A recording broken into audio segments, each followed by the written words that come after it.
Welcome back. As we mentioned in the previous episode, that we'll be talking about the UMNO, United Malay National Organization. What's happening in the just last weekend, Adi, right? Yeah, I think in the time of this recording, I think it'll be a week from now it'll happen. But UMNO just had its annual General Assembly, usually held in World Trade Center in KL. And this is always a great event to observe. You know, the UMNO General Assemblies are always big, grand, and kind of sets the tone for UMNO for the next year. And then we get to see all kinds of unfolding of new leadership or new directions or the newest pantuns, poems, and Oh my God. virtue signaling of crying and all that. It's the best way to show the more compassionate, so to speak, or emotional side of UMNO, where they say the craziest, the more fantastical things that always gets people riled up. So this General Assembly, where can we start? Because a few things we could pick up from this General Assembly. Haffiz, would you want to go first? I wanna. Okay, there's two sides of UMNO that we, if people have been following UMNO for so many years, at least starting from Najib's era, is that UMNO has always two sides. You may call it two camps or two sides, but I prefer to call it two sides because two different ideology here. Those who want to maintain the status quo and those who want to progress into something else. These are the people that you might familiar with. People like Khairi Jamaluddin, which is now no longer part of UMNO. Maybe Sharil Hamdan as well. Now that we are seeing in UMNO General Assembly is Khalid Nordin and Johari Ghani. Why I said that? Because their speeches at least sounded very progressive to me. Khalid was saying that UMNO should no longer use race, religion, and royalty as a means or as a leverage to gain votes. This should not be our way to the way we do things in the past, because in the past this is their their main recipe to garner votes. And Khalid, out of nowhere, maybe other people as well, not really out of nowhere, but made a speech and talk about should not do this anymore. We should change we should change our tradition. So this is something very progressive, something that you don't really hear from people like Akmal, Nasir, that would just, be a yes man to Zahid. And another person that I mentioned, Joe Harigani, is that he mentioned that we should apologize to the Malays for, for the wrongs, if there's wrongs that have been done in the past, and we should move on and you should look ourselves instead of blaming others, instead of saying that, hey, other people are doing this. Mainly, I think he hinting at the DAP, there's a meme that everything that's went wrong in the government or whatnot, it's always DAP fault.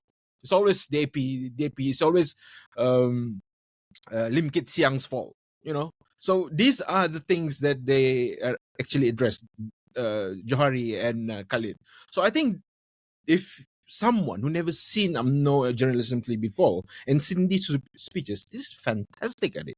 This is fantastic in terms of if you want to progress this, nation building discussion per se. So from a party that is known as very, at least in Malaysia spectrum of political spectrum, very far right. These are the people that actually believe Malay is superior race compared to others, compared to the Chinese and the Indian. So you have Johari here saying something very progressive, Khalid as well, and makes you think that these kind of people are actually doing it for the drama. Like, it's sort of like playing a drama, playing bad cop, good cop kind of thing here, or they actually believe in what they're saying. So there's no way to find out really, but when you look at what Zahid said in his closing speech, he mentioned about how UMNO should collectively help the community from cyberbully, even physical bully, all these current issues that have been happening. He said, in the past, it never happened, but today it happened. So he said, like, the Putri UMNO, Wanita UMNO, and Pemuda UMNO, please galvanize our frontline and help those who needed help. But 5 minutes after that, he uploaded Akmal Nasir for doing what he did, rile up the crowd with if you still remember the KK Mat incident, all these shenanigans, calling out for boycotts, and I don't know if he involved in the throwing of Molotov in several branches of KK Mat as well. So what kind of message he's actually sending? It's just after 5 minutes saying something very rational and then just contradict himself all over with, and Akmal also standing up like, hey, clapping, yeah, punching his fist in the air and like that, like a support from his president. This is all you need, Adi. That's why Akmal was never afraid when he posted those TikToks videos, because he knows his president actually banned him. And it makes me wonder, is UMNO still clinging on the past, or they really want to change, to adapt to the new politics, the new era? It's 2024 now. Do they really still believe Ketuhanan Melayu, Malay supremacy is the way to go? I don't know. I think with UMNO, right, it's always forever on this path where it's halfway looking to the future and halfway looking to the past. If you can look at the composition members, compared to past, right, which is definitely on the conservative bend, UMNO, like you said, maybe far right, but at the same time, they can also be center right as well. So UMNO has a wider berth when it comes to ideological standpoints, where you can stand ideologically in UMNO, and that's why you can have all these people that are more pro-reform, but at the same time, you also have people who are more on the conservative side, and even more far ultra-conservative side. So UMNO provides a platform that is, I think, more inclusive for all kinds of Malay communities in Malaysia compared to PAS or Bersatu, which has cemented themselves as definitely more on the further conservative spectrum. So I think that is why UMNO, in a way, has all these kinds of characters. You have the KJs, but at the same time you have the Akmals. You have more center agents, which is another name we have to mention, Deputy President Muhammad Hassan, who is acting more as a strategist this time, more rallying and more being the general to remind the troops that, okay, well, Nenggiri, there was a victory, yes, definitely a very good victory, arrested away, even though it's considered arrested away from PAS, even though Nenggiri is considered a UMNO stronghold. But at the same time, this would definitely galvanize a lot of momentum. So I think that's why a lot of the spirit for the General Assembly this year is a bit more festive. It's more galvanizing, and it's more there's more momentum backing up that led to it with the victory in Nenggiri. But at the same time, Tok Mat also mentioned, let's not be complacent here, because the Makota by-elections in Johor is also coming up, and this will be definitely a different kind of fight compared to Nenggiri, which Nenggiri obviously majority Malay seat. But Makota, which is obviously is currently incumbent UMNO, is a bit more diverse compared to Kelantan, especially in Johor. So this would be, if Nenggiri was a way to show that, okay, there's still a pocket of Malay support that's still being held, then Makota will also show that, okay, can it cross to the other side as well? The voting patterns of northern Malaya and southern Malaya are very different from each other. So UMNO would have to act differently in this regard. So what I can take from this is that, in a way, people want to always blame or say that UMNO is not as good as it used to be. But let's not discount them completely. They're still finding their footing. It's just that they haven't been able to mobilize with the leadership that it has. We like to say that. Okay, say what we want about former Prime Minister Najib Razak, but he knew how to mobilize the party. He knew how to keep the party in check. Zahid seems to only be able to handle a particular segment of the party. He doesn't know how. It's hard for him to cross over to the KJs, the more reform-minded. But when you see Najib, he was able to talk to both sides. He was able to talk to the more on hands and the more thinking side of UMNO. So that is currently a crisis of leadership on UMNO, which I think will fill out itself. Tok Mat kind of filling out that role, somewhat showing a bit more initiative. Maybe that would be a play as well, moving towards party elections anytime, to see who would be leading UMNO itself. So that's another point I just want to make out when it comes to looking at the General Assembly. Yeah, you mentioned about Nenggiri as well, Adi. I think KJ once mentioned that Nenggiri is no Kelantan. So Gua Musang is no Kelantan. So whatever that analysis that you come up from Nenggiri must consider this, that people in the Gua Musang this is pretty much a pocket of UMNO forte here, a little bit in Kelantan. So I wouldn't celebrate too much on the winning of UMNO. Because I think what happened in general election, it was just the tsunami of what they call last time the Al Quran Belt, the Quran Belt, the all this east coast of peninsula, just Kelantan sweeping all the across, even a nightmare in Terengganu. There's no opposition at all in Terengganu. So the fact that there's Nenggiri now win in UMNO in Kelantan, so it means there's something hope for UMNO to regain back certain areas in Kelantan. Of course, not necessarily the entire state. Also, that going back to the assembly here, the ending of Zahid's speech, it was a poem reading by him, which is, I think, very cringy to look at. So that's why I, within the 3 seconds, I just closed the videos, like, because he even already started crying before he reciting his own, I think, AI generated poem. So I think, like, what is this man trying to do? Like, going to the soft side of your members and whatnot. I think what UMNO need now, right now, is not a president crying for imprisoned former president. What they need is what we should do, president. What we should do when we go to the ground. What we should do to gain back our lost territories.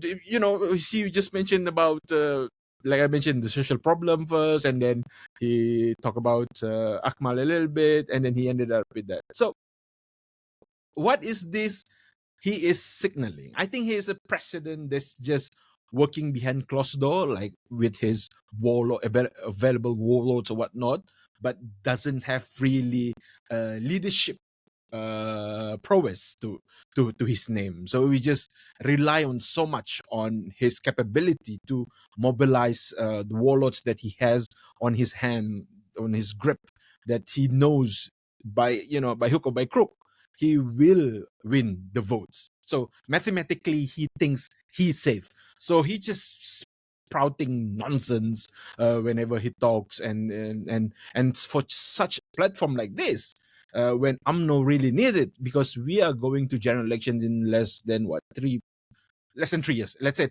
less than 3 years now.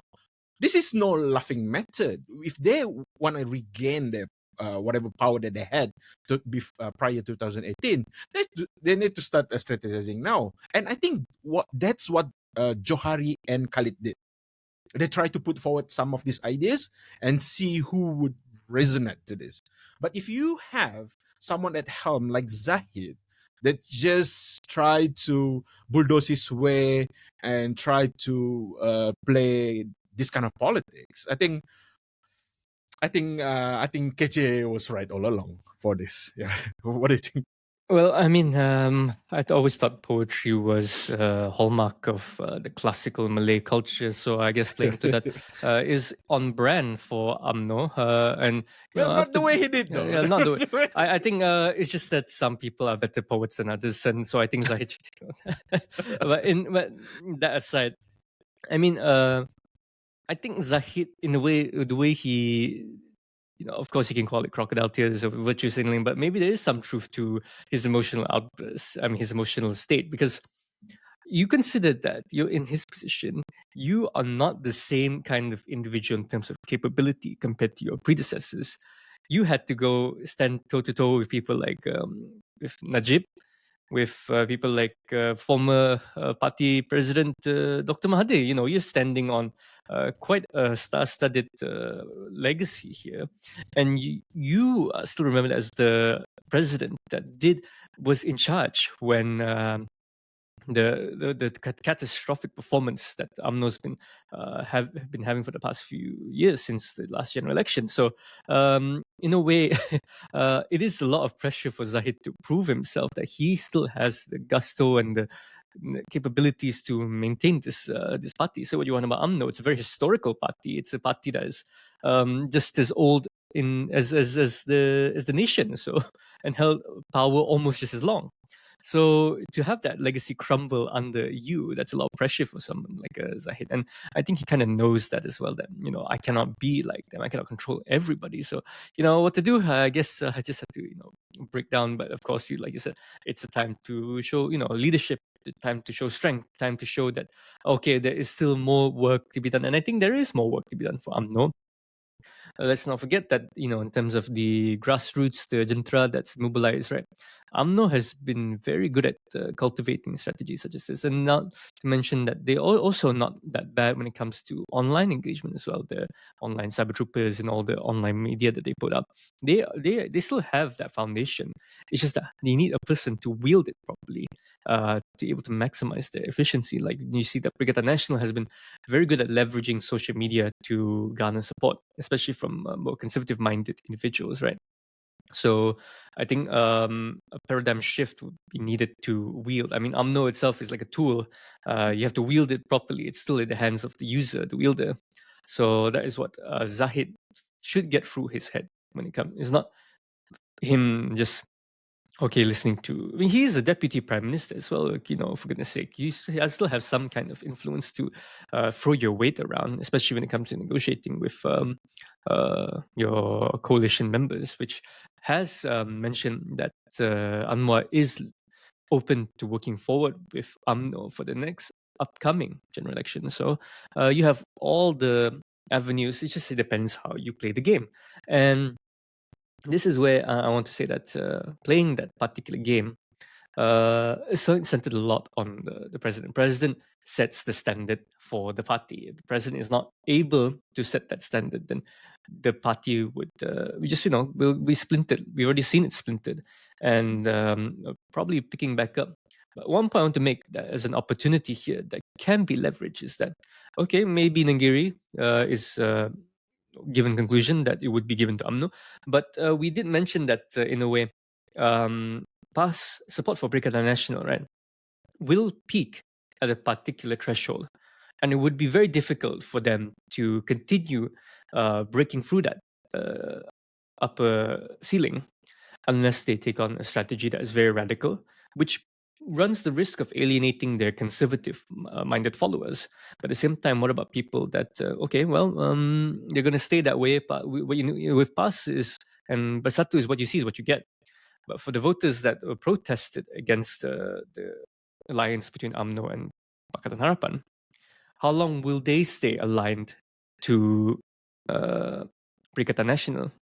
So maybe coming down the line, we could see some kind of equilibrium being restored for the lost UMNO votes. That we gave Perikatan Nasional a chance, we voted for them, but they still do not represent, in a way, the wide variety of ideology that UMNO has. So maybe I'll consider going back to UMNO, because UMNO supporters, I think, they are in a way for life, always in a way tied to the party. Like supported the party for a very long time, might as well continue. So I think in the future we could see that kind of restoration of votes that were lost, maybe inch their way back closer to UMNO, which UMNO can say that, we're the same old party that you all supported, you all liked before. So what you can always come back, come back to support, and we'll still stand by the same principles and ideas. So there is an opportunity to be had. Yeah, I think if that's the thinking here, I think UMNO should focus their 100% of their energy to kill Bersatu out of the picture altogether, because Bersatu is the sticking element in Perikatan Nasional, and if Bersatu gone, I think PAS will be in dismay and may not be able to garner whatever that they can do in the last general election. Just one a little bit thing that Zahid Hamidi did during the assembly is he took a jab at the government, at the Kerajaan Perpaduan, when he mentioned that Akmal should replace Fahmi Fazil as the communication minister. So I think this is, a very naughty kind of remark that also Anwar did the same during his speech in PKR's Himpunan Rakyat Perdana, I think, in SICC recently, which is what we're going to talk next in our next episode. So shall we talk about that speech, Adi? Yeah, I think in a way, let's bring it back home over to Sabah. Yeah, that's where our hometown is. All right, see you in the next episode.